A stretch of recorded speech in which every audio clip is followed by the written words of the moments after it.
ലബനനുമായി വെടിനിർത്തൽ ധാരണയിലെത്താൻ ഇസ്രായേലിനോട് താൻ വ്യക്തിപരമായി ആവശ്യപ്പെട്ടിരുന്നുവെന്ന് US പ്രസിഡന്റ് ഡൊണാൾഡ് ട്രംപ് വെളിപ്പെടുത്തി. NBC ന്യൂസിന് നൽകിയ അഭിമുഖത്തിലാണ് ട്രംപ് ഇക്കാര്യം വ്യക്തമാക്കിയത്. ഇറാനുമായുള്ള സമാധാന ചർച്ചകളെ ബാധിക്കാതിരിക്കാൻ ചില സമയങ്ങളിൽ ശാന്തത പാലിക്കുകയും ബുദ്ധിപൂർവ്വം ചിന്തിക്കുകയും വേണമെന്ന് താൻ ഇസ്രായേൽ അധികൃതരോട് ആവശ്യപ്പെട്ടതായി അദ്ദേഹം പറഞ്ഞു. എന്നാൽ ഇസ്രായേൽ പ്രധാനമന്ത്രി ബെഞ്ചമിൻ നെതന്യാഹുവുമായി നേരിട്ട് സംസാരിച്ചോ എന്ന കാര്യം വെളിപ്പെടുത്താൻ ട്രംപ് തയ്യാറായില്ല. മേഖലയിൽ വലിയ യുദ്ധഭീതി പടർത്തിയ കടുത്ത ആക്രമണങ്ങൾക്കൊടുവിലാണ് ഇസ്രായേലും ഹിസ്ബുള്ളയും വെടിനിർത്തൽ കരാറിലെത്തിയത്. ലബനൻ സമയം വൈകുന്നേരം 4 മണിയോടെയാണ് വെടിനിർത്തൽ നിലവിൽ വന്നതെന്ന് US അധികൃതർ സ്ഥിരീകരിച്ചു. അമേരിക്കയുടെയും ഖത്തറിന്റെയും മധ്യസ്ഥതയിലും ഇറാന്റെ സഹകരണത്തോടെയുമാണ് ഈ നിർണായക കരാർ സാധ്യമായത്. ഹിസ്ബുള്ളയുടെ ഭാഗത്തുനിന്ന് ആക്രമണം ഉണ്ടാകാത്ത പക്ഷം തങ്ങൾ യുദ്ധത്തിനില്ലെന്ന് ഇസ്രായേൽ വ്യക്തമാക്കിയെങ്കിലും സൈന്യം തെക്കൻ ലബനനിൽ തന്നെ തുടരുമെന്നറിയിച്ചു. വെടിനിർത്തലിന്റെ ആദ്യ മണിക്കൂറിൽ ഇസ്രായേൽ വ്യോമാക്രമണം നടത്തിയതായി ലബനൻ സുരക്ഷാ വൃത്തങ്ങൾ ആരോപിച്ചു. ലബനനിലെ അപ്രതീക്ഷിത സംഘർഷം കാരണം സ്വിറ്റ്സർലാൻഡിൽ നടക്കേണ്ടിയിരുന്ന US-ഇറാൻ ചർച്ചകൾ മാറ്റിവെക്കേണ്ടി വന്നിരുന്നു. ഇറാന്റെ ആണവ പദ്ധതികളെക്കുറിച്ചും ഹോർമുസ് കടലിടുക്കിന്റെ സുരക്ഷയെക്കുറിച്ചും ധാരണയിലെത്താൻ ഈ ചർച്ചകൾ അത്യന്തം അനിവാര്യമായിരുന്നു. കഴിഞ്ഞ ദിവസം ഒപ്പുവെച്ച താൽക്കാലിക കരാർ പ്രകാരം ആണവ നിയന്ത്രണങ്ങൾ, ഉപരോധം നീക്കൽ, പ്രാദേശിക സുരക്ഷ എന്നിവയിൽ അന്തിമ തീരുമാനമെടുക്കാൻ ഇരു രാജ്യങ്ങൾക്കും 60 ദിവസത്തെ സമയമാണുള്ളത്. ലബനനിൽ പൂർണ്ണമായ വെടിനിർത്തൽ ഉണ്ടായാൽ മാത്രമേ തുടർ ചർച്ചയ്ക്കുള്ളൂ എന്ന് ഇറാൻ വ്യക്തമാക്കിയിട്ടുണ്ട്.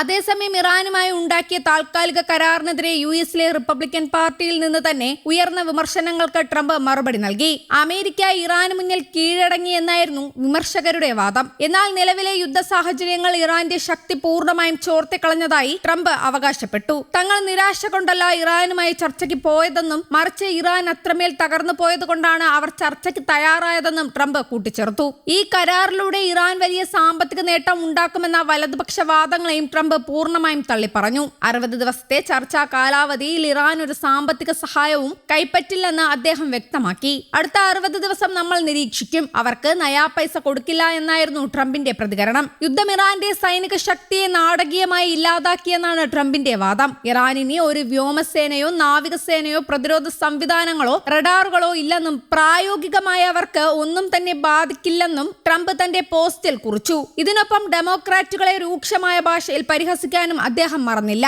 4 മാസം മുമ്പുണ്ടായിരുന്നതിനേക്കാൾ മികച്ച നിലയിലാണ് ഇറാൻ ഇപ്പോൾ ഉള്ളതെന്ന ഡെമോക്രാറ്റുകളുടെ വാദത്തെ അദ്ദേഹം ശക്തമായി പരിഹസിച്ചു. ആളുകൾക്ക് ഇത്രയും വിഡ്ഢികളാകാൻ എങ്ങനെ സാധിക്കുന്നുവെന്നും ഇത്തരമൊരു വാദവുമായി അവർ എങ്ങനെയാണ് ജനങ്ങളെ അഭിമുഖീകരിക്കുന്നതെന്നും ട്രംപ് ചോദിച്ചു.